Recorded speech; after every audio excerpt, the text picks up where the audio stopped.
இல்ல. இதையெல்லாம் கடந்து பழைய பன்னீர்செல்வமா திரும்பவும் லைம்லைட்டுக்கு வரணும். எதுவும் என் கையில இல்ல. நான் கும்பிடுற தெய்வம் தான் எனக்கு துணை நிற்கணும். மனதுக்குள் வேண்டுதலோடு தனது சொந்த ஊரான பெரிய குளத்தில் யாக பூஜை நடத்தி திருவாசகம் முற்றோதல் படித்தார் ஓ பன்னீர்செல்வம். இந்த இறை வழிபாட்டால் வெளிப்படும் சக்கரவியூகத்தில் எடப்பாடி பழனிசாமி சிக்குண்டு போவார், அறிகுறிகள் தென்பட ஆரம்பித்திருக்கின்றன என்று அப்பந்தலுக்கு வெளியே ஓபிஎஸ் ஆதரவாளர்கள் கதா காலேச்சபம் நடத்தியிருக்கின்றனர். எடப்பாடி பழனிசாமிக்கு எதிராக என்னென்ன அறிகுறிகளாம்? வேலுமணி உள்ளிட்ட 6 முன்னாள் அமைச்சர்கள் பிளவை சரி பண்ணி கட்சியை வலுப்படுத்தினா மட்டுமே திமுகவை வீழ்த்த முடியும்னு முதல்ல தங்களுக்குள் பேசிக்கிட்டு இருந்தாங்க. இப்ப எல்லாரும் ஒன்றிணையம்னு மாநிலம் முழுக்க அதிமுக நிர்வாகிகள்கிட்ட வேலுமணி பேசுறாரு. முன்னாள் அமைச்சர்கள், மாவட்ட செயலாளர்கள் மற்றும் மாநில நிர்வாகிகள் கிட்ட கொஞ்சம் யோசிச்சு பாருங்க, உங்களை பலி கொடுத்து தன்னை காப்பாத்திக்குவாரு எடப்பாடி பழனிசாமின்னு அவர் சொல்லும்போது பதிலுக்கு அவங்களும் எடப்பாடியின் கடந்த கால துரோகங்களை பட்டியலிட்டு பேசியிருக்காங்க. அடிப்படையில வெள்ளமண்டி வியாபாரியான எடப்பாடிக்கு என்ன அரசியல் தெரியும்? எல்லாரையும் அனுசரிச்சு போற பரந்த மனசு எப்படி இருக்கும்? ஒரு பெரிய கட்சியை நல்ல விதமா நடத்தத்தான் தெரியுமா? ஒரு வீட்டுல காஃபி குடிச்சா கூட அந்த வீட்டுக்கு துரோகம் பண்ண மனசு வராது. ஆனா எடப்பாடிக்கு அந்த நல்ல குணம் இல்ல. அரசியல்ல எடப்பாடியை வளர்த்து விட்டவர் செங்கோட்டையன். அப்போ அமைச்சரவையில ஓபிஎஸ்க்கு அடுத்த இடத்துல இருந்த செங்கோட்டையனை அணி சேர்ந்து தூக்கி அடிச்சிட்டு திரும்பவும் தலையெடுத்துடக்கூடாதுன்னு என்னெல்லாம் பண்ணாரு? சிஎம் ஆக்கின சின்னம்மாவுக்கு துரோகம், ஆட்சிக்கு சப்போர்ட் பண்ணின ஓபிஎஸ்க்கு துரோகம், ஆதரவா இருந்து இவரை முதலமைச்சராக்கின டிடிவிக்கு துரோகம், 4-5 வருஷம் ஆட்சியை தக்க வச்சு பாதுகாத்த பிஜேபிக்கு துரோகம், இவர் மேல வழக்கு வராம பாத்துக்கிட்ட அமித்ஷாவுக்கு துரோகம், மோடிக்கு துரோகம், வேலுமணி, தங்கமணி, சிவி சண்முகம், அன்பழகன், செல்லூர் ராஜு, கருப்பசாமி பாண்டியன் எல்லாருக்குமே துரோகம் பண்ணியிருக்காரு. அதுவும் திருநெல்வேலியில கருப்பசாமி பாண்டியனை சுத்தமா அவுட் பண்ணிட்டாரு. எம்ஜிஆர் ஜெயலலிதா மாதிரி எடப்பாடி என்ன மாஸ் லீடரா? எம்ஜிஆரே குமரி ஆனந்தனை தேடி போய் கூட்டணி வச்சாரு. ஜெயலலிதா கருணாஸ் கூட கூட்டணி வச்சாங்க.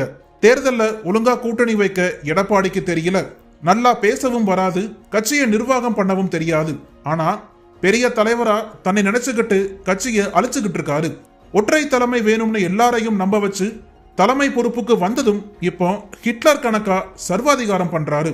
எம்பி தேர்தல்ல இரட்டை இலைக்கு 40% ஓட்டு வாங்கி இருக்கணும்ல, அது முடியலல்ல.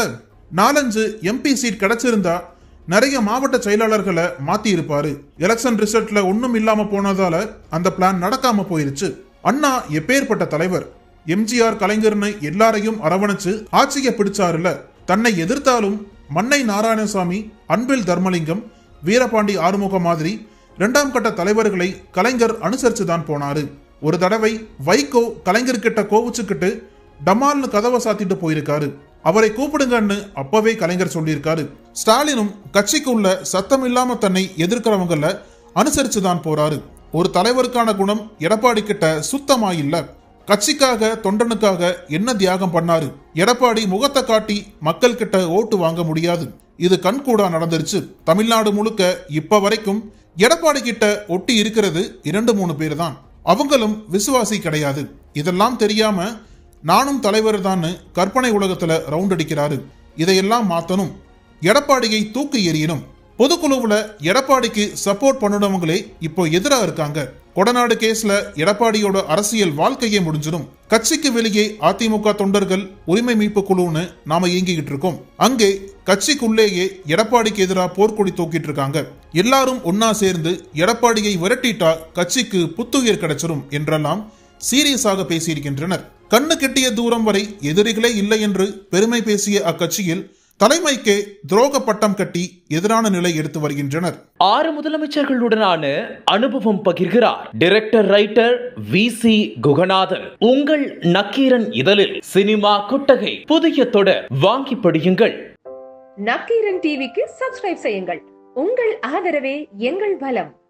ஆசிரியர்களுக்கு நண்பனாகவும் மாணவர்களுக்கு ஆசானாகவும் திகழும் தேர்வு வழிகாட்டி. ஒவ்வொரு பாடத்திற்கும் அனுபவமிக்க ஆசிரியர்களின் துல்லியமான தெளிவான விடைகள். CNC இருக்கு, தேர்வு பயம் எதற்கு? இது தீரன் பப்ளிஷிங் ஹவுஸ் விற்பனை வெளியீடு.